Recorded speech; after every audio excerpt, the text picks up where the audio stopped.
भाभी आज मेरे दोस्त आ रहे हैं तो उनके लिए कुछ बना देना। अरे बहू चम्मच देना। अरे यार खाना लगा दो, भूख लग रही है। इतना नमक। हम लोग अपनी किचन को कितना भी ऑर्गेनाइज कर ले, कुछ ना कुछ कमी तो रह जाती है। तो इन्हीं कमियों को पूरा करने के लिए मैं लेके आई हूँ ये अमेजिंग किचन हैक्स। अगर आपको ये वीडियो पसंद आए तो वीडियो को लाइक कीजिए और मेरे चैनल कुक विद निशा को भी जरूर सब्सक्राइब कीजिए। तो चलिए शुरुआत करते हैं इन हैक्स के साथ।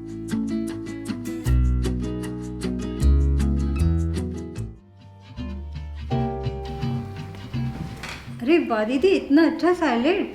अरे दीपा तू तो इसे खा और एंजॉय कर। मेरे यहाँ बड़े बड़े शेफ्स आते हैं और हाई फाई महंगे महंगे टूल से ये सैलेड काटते हैं। तू खा ही नहीं। दीदी आपने जो इस टमाटर की डिजाइन काटी तो आपने इस कांटे से काटा है कि इस छुरी से काटा, बताइए ना दीदी। अरे तुम जाओ ना, मैं अभी आ रही हूँ।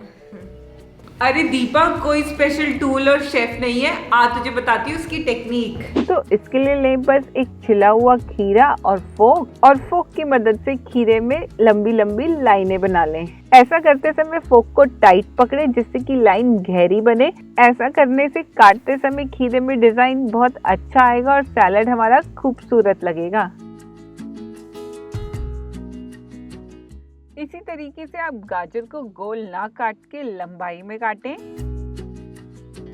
और टमाटर को चाकू की नोक की मदद से इस तरीके से गहराई में जिगजैग काटें और गोलाई में पूरा काटने के बाद इसे ओपन करेंगे तो कितना सुंदर फ्लावर आया है। तो देखा ना, बस चाकू और फोक की मदद से हमारा सैलेड कितना खूबसूरत डेकोरेट हुआ है।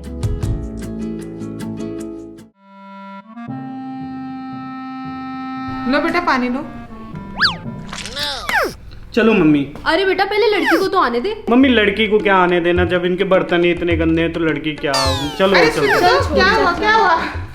गंदे बर्तनों की वजह से यहाँ तो रिश्ता ही हाथ से चला गया। तो कांच के बर्तनों को साफ करने के लिए ले गरम पानी, उसमें डाल ले लिक्विड डिटर्जेंट और इसे अच्छे से मिला ले और बस अब स्क्रबर की मदद से सभी बर्तनों को इससे धो लें।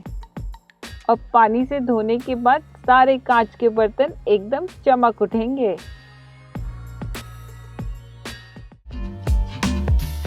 हमारी कैबिनेट्स में पार्टीशन ना होने के कारण सामान बिखरा पड़ा रहता है। ऐसे में सामान ढूंढने जाओ तो सब इधर का उधर और जरूरत की चीज मिलना तो इम्पॉसिबल है। तो इसके लिए कैबिनेट में बनाए इस तरीके की पार्टीशंस। इसके लिए ले कार्डबोर्ड और जिस साइज की आपको पार्टीशंस चाहिए उस साइज का काट लें। इन्हें रैप कर लें कलरफुल पेपर से और बस अब इन्हें कैबिनेट में लगाकर इनकी पार्टीशन कर लें और इसमें ऑर्गेनाइज करके लगा दें सारा सामान। और आप देख ही सकते हैं कि इस तरीके से कैबिनेट कितने अच्छे से ऑर्गेनाइज हो गया है। तो पार्टीशन बनाते समय बस इस बात का ध्यान रखें कि सामान छोटा हो या बड़ा अच्छे से कैबिनेट में आ जाए। दूध एक ऐसी चीज है, चाहे आप कितना भी ध्यान दे लो या लापरवाही कर लो, अक्सर उबल के गिर ही जाता है।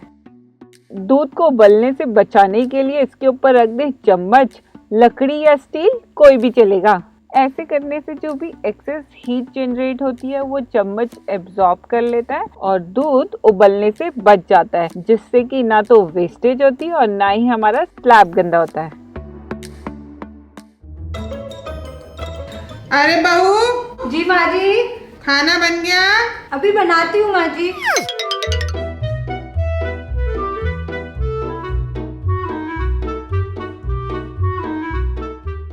अरे ये आटा तो गीला हो गया। अगर आपका आटा भी इसी तरीके से गीला हो जाता है तो बस हथेली में तेल लेके आटे को एक बारी अच्छे से मार लें और आप देखेंगे कि आटे का गीलापन चला गया और एकदम सॉफ्ट आटा लगा है।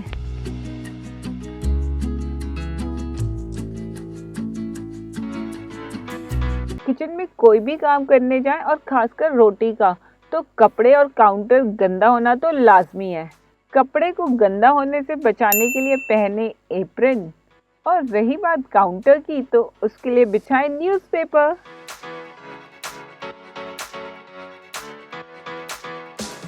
और बस काम खत्म होने के बाद एप्रन को निकाल दें और कपड़े भी आपके साफ हैं।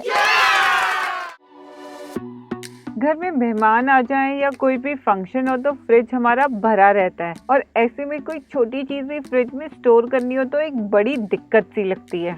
ऐसे में अपने बाउल को कवर करें आप एल्युमिनियम फॉइल से, इसके ऊपर लगाएं 2 स्टिक्स इस तरीके से और उसके ऊपर रख दें अपना दूसरा बाउल।